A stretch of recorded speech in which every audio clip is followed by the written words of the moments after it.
저는 대한민국 민주주의 직업 정치인입니다. 1983년 4월 입학하자마자 도서관 개가 열람실 6명이 앉는 큰 테이블에 맞은편에 한 이쁜 여학생이 앉아 있었습니다. 저는 그 맞은편 빈 책상에 빈자리를 찾아 앉았습니다. 그 이쁜 여학생이 오늘 33년 저의 오랜 친구이고 제 아내입니다. 슬프고 안타깝죠. 우리 인생에서 누군가를 사랑한다는 것만큼 또 그 사랑하는 사람 때문에 설레이고 밤을 꼬박 세우는 것만큼 청춘의 시기에 중요한 일이 있을까요? 근데 그 아름답고 중요한 그 사랑을 우리는 다 놓쳐버리고 있습니다. 그래서 가끔 저는 무모하게 여러분들을 만날 때마다 질러대고 던져댑니다. 사랑해라. 사랑하는 이가 있으면 헤어지지 말고 밤에도 헤어지지 말고 그냥 살아라. 우리 살자. 저도 연애할 때 83년도 1학년 때 만나서 저녁이면은 그녀를 돌려보내야 된다는 사실이 너무너무 힘들었습니다. 그래서 이 악물고 그냥 무조건 결혼해봤습니다. 왜냐하면 제 사랑하는 제 여인을 마치 남의 집에 돌려보내는 게 싫었습니다. 그래서 죽자고 그냥 같이 살자고 그랬습니다.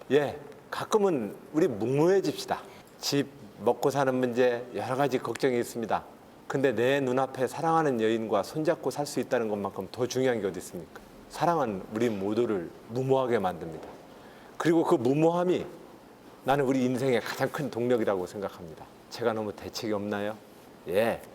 대책 없어도 좋습니다. 사랑하는데 뭐가 걱정입니까? 사랑은 원래 대책이 있고 없고가 상관없는 것 아니겠습니까? 사랑합시다. 저는 민주주의자로서 민주주의 대한민국을 만들 것입니다. 그 대한민국은 금수저, 흑수저, 헬조선이라는 말이 안 나오는 나라입니다. 왜 우리가 금수저, 흑수저라고 이야기합니까? 내 실력으로 평가받는 게 아니라 졸업장으로, 학벌로, 부모의 재산으로 이미 경쟁 자체가 불공정하게 출발하고 있기 때문에 그렇습니다. 우리 모두가 원하는 나라, 결과로서 모든 사람이 평등하게 사는 나라를 이야기하는 것은 아닐 것입니다. 어떤 경우에는 돈 버는 게 좋아서 살 것이고, 어떤 사람은 사랑이 좋아서 살 것이고, 어떤 사람은 예술이 좋아서 살 것이고, 어떤 사람은 스포츠가 좋아서 살 것입니다. 우리는 각자 저마다의 인생의 즐거움과 보람을 가지고 사는 인생이지 돈에 목매달아 사는 귀신들 아닙니다. 저는 그런 점에서 내가 가지고 있는 이 개성과 내가 준비해온 실력으로 정정당당하게 승부할 수 있는 나라, 그리고 그 승부의 결과에 대해서 내가 억울함을 갖지 않는 나라, 그런 나라 만들자는 거 아니겠습니까? 공정한 기회의 나라, 그래서 우리 모두 억울함이 없는 나라, 열받을 것 없는 나라, 그리고 그 결과도 내 인생의 나의 선택이었느라고 이야기할 수 있는 나라, 그런 인생 얼마나 좋습니까? 저 그런 나라 만들고 싶습니다. 저는 이제 검정고시를 봐서 고등학교를 한 번은 제적당하고 한 번은 3개월 만에 자퇴를 했습니다. 그래서 학교는 이제 대전에 있는 남대전고등학교, 서울에 있는 성남고등학교를 자퇴하고 검정고시를 봐서 대학을 갔습니다. 고등학교 때부터 저는 혁명하려고 그랬습니다. 많이 배우고 학벌 좋은 사람들이 하는 짓들이 다 못된 짓만 하더라고요. 없는 사람들 편, 정의를 위해서 사는 게 아니라 돈 많이 번 사람들, 권력 높은 사람들한테 가서 고개 조아리면서 거기가 자기가 배운 지식을 갖다가 영혼을 파는 사람이 되더라고요. 고등학교 1학년 때 사르트르의 지식인이란 무엇인가 하는 책을 보면서 난 그런 지식인 되지 말아야지. 이래가지고 학교를 때려쳐 그랬습니다. 때려쳤는데 갈 곳이 없더라고요. 정말 고등학교 3년 내내 집에서 혼자 있는 동안 너무너무 심심하고 외로웠습니다. 그래서 대학교를 가는데 합격자 발표하는 날 대운동장에 대자보판을 이렇게 운동장 언덕에다가 쭉 걸어놓고 거기다가 합격자 번호를 이렇게 썼습니다. 내가 15,000 몇 번인가 하여튼 뭐 그런데 하여튼 12,000, 13,000 이렇게 막 깨알 같은 거 번호를 찾아가다가 쭉 내려가다가 그러잖아요. 내 번호가 건너뛰면 얼마나 고통이겠어요. 그 번호를 앞에 10,000단위 찾고 내가 5,000 단위를 찾고 그 다음에 내 번호의 열을 쫓아가는데 그 번호 열을 쫓아가는 그 한 칸 한 칸의 그 행렬을 읽어 내려가는 것이 얼마나 아슬아슬했는지 모릅니다. 근데 제 번호가 거기 있었습니다. 정말로 뛰듯이 기뻤습니다. 왜냐하면 집에서 혼자서 있는 동안 너무 힘들었거든요. 만약에 그때 또 재수하라고 하면 아마 저 돌아버렸을 겁니다. 왜냐하면 나는 너무너무 혼자 있었거든요. 아침이면 어디 내가 속해 있는 어떤 집단에 나도 가고 싶었습니다. 합격은 대학교를 진학했다는 기쁨도 있지만 나도 어느 소속 집단이 생겼다라고 하는 것에 대한 안도감이었습니다. 그만큼 그 당시 저는 절실하게 외로웠습니다. 그리고 그 합격은 그런 의미에서 저한테는 정말로 눈물 나게 행복한 순간이었습니다. 네, 정말 어렵지요. 정말 고통스러운 일입니다. 앞으로도 정말로 이 공부하고 싶은 사람들에게 공부의 기회가 부여될 수 있도록 대학교에 대한 지원 정책을 잘 해나가겠습니다. 그리고 전문 직종으로 승부를 걸 수 있는 학과들, 그런 학과들의 경우에는 적절한 수준의 대학의 정책금융이나 등록금에 대한 융자 정책들이 싼 이자로 제공될 수 있도록 그렇게 제도를 더 정비하겠습니다. 단 우리 함께 이런 생각을 한번 좀 해봤으면 합니다. 대학, 그 대학을 통해서 우리가 얻고자 하는 것, 그 얻고자 하는 것에 좀 더 자기 문제의식을 분명히 한다면 우리는 또 다른 더 많은 기회를 또 도전을 할 수 있을 것이라 생각을 합니다. 용기를 냅시다. 그리고 많이 어려우신 거 알고 있습니다. 각각의 사회적인 장학 제도, 또 국가의 대학 등록금과 수업료에 대한 각종 정책적 금융과 지원 제도, 이런 것들을 좀 더 풍부하게 해서 배우고 싶어하는 사람들이 배움의 기회를 가질 수 있고, 좀 더 나은 인생을 위해서 자기의 직업 교육과 훈련을 하고자 하는 사람들에게는 또한 그런 기회가 제공될 수 있는 나라, 그런 나라를 한번 우리가 다 같이 만들어 봅시다. 저도 노력하겠습니다. 대학에 대해서 우리가 조금 고정관념을 좀 더 탈피했으면 합니다. 컬리지라고 하죠. 컬리지. 지금 미국이나 유럽이나 막 컬리지 이러는데 초등 6년, 중고 6년, 12년을 거친 뒤에 내가 대학을 갈 때는 그 대학이라고 하는 것은 나의 직업적 필요, 나의 취미, 내가 관심을 가는 것을 좀 더 연구하거나 공부하고 싶을 때 가는 곳이 대학입니다. 아주 이렇게 실용적으로 한번 생각을 해보자. 그런 점에서 대학은 평생 다녀야 된다. 컬리지는 평생 좋은 스승과 내가 관심 있는 주제가 있고 그것을 가르쳐줄 좋은 스승이 있다면 대학은 항상 어디든지 열린다. 그런 마음으로 우리가 대학을 생각해보자. 대학 졸업장 가지고서 다 서열이 나뉘는 이 대한민국에서 제 이야기가 순진하다고요? 예, 그렇게 치면은 대학 졸업장 가지고 서열 나눌 수 있는 대학이 몇 군데나 됩니까? 자, 우리 기죽 좀 합시다. 지방대학이든 대학 졸업장이든 이 졸업장 가지고 하는 시대를 저는 어떻게든 끝내고 싶습니다. 내 액면가, 내 실력으로 경쟁할 수 있는 나라, 내 인연이나 내 학벌이나 내 이념이나 이런 걸 가지고 결정되지 않는 나라, 오로지 내 몸무게, 내 액면가로 평가받는 나라, 그런 나라 우리 만듭시다. 그런 사회가 된다면 우리가 생각하는 대학은 현재의 대학은 아닐 것입니다. 그런 마음으로 함께 도전해보자는 말씀 올립니다.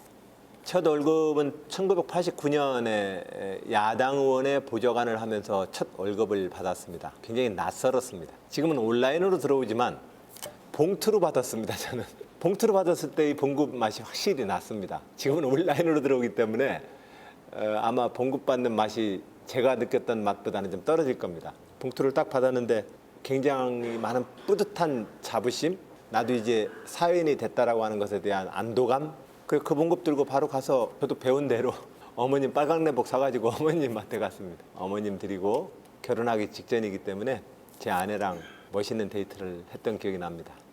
물론 제 아내한테 뺏겼습니다.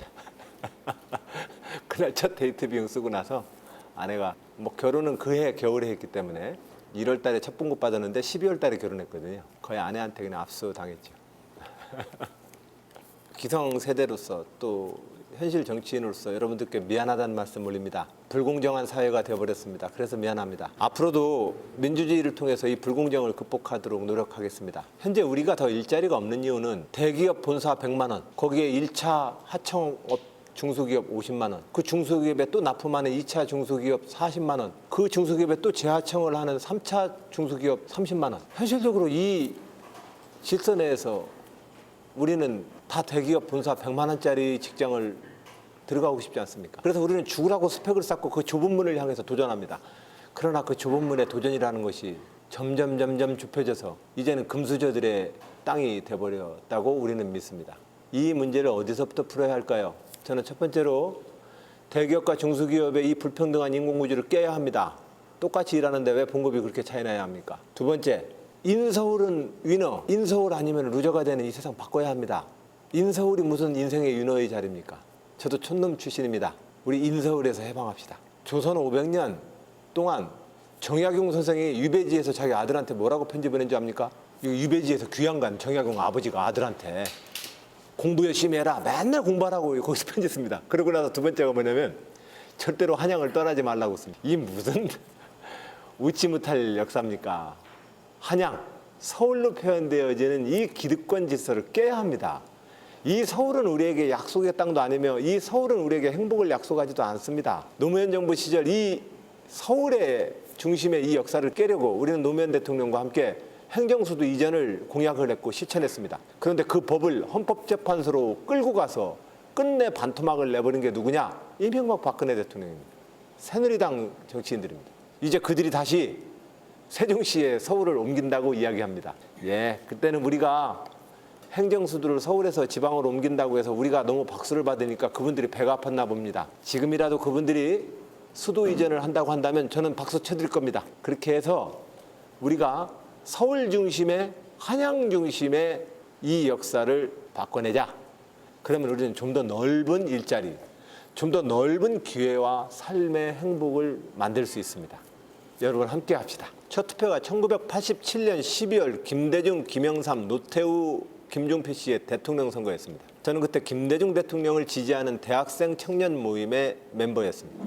우리는 열심히 김대중 대통령을 상징하는 노란 손수건을 들고 보라매 공원에 100만 명이 모이는 김대중 대중 유세 현장의 청년 자원봉사 역할을 했습니다. 87년 12월 개표 방송을 기름동에 있는 어느 허름한 여관에서 봤습니다. 동지들과. 당시 저는 수배 중이었습니다. 근데 졌습니다.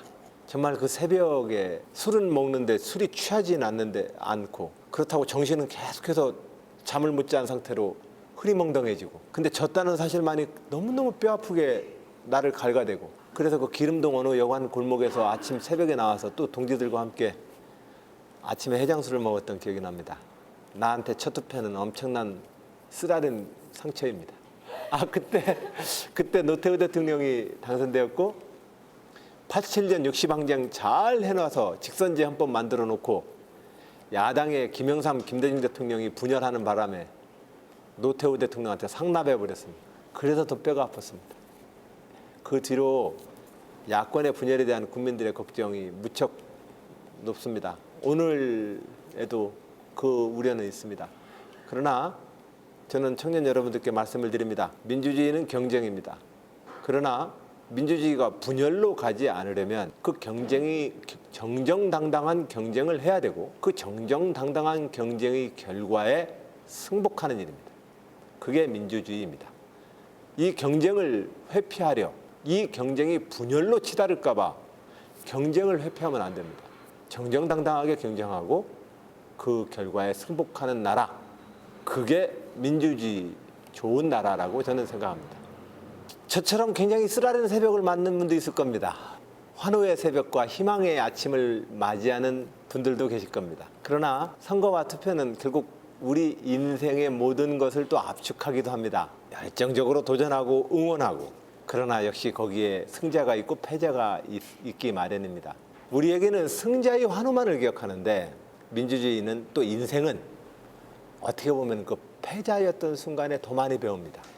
그리고 어떻게 보면 그 패자의 모습 속에서 우리는 전진합니다. 그런 점에서 첫 투표를 하시는 많은 청년 여러분, 환호와 쓰라린 그 슬픔의 아침은 우리 모두에게 아주 공정하게 다가올 것입니다. 잘 안고 받아들이시길 바랍니다.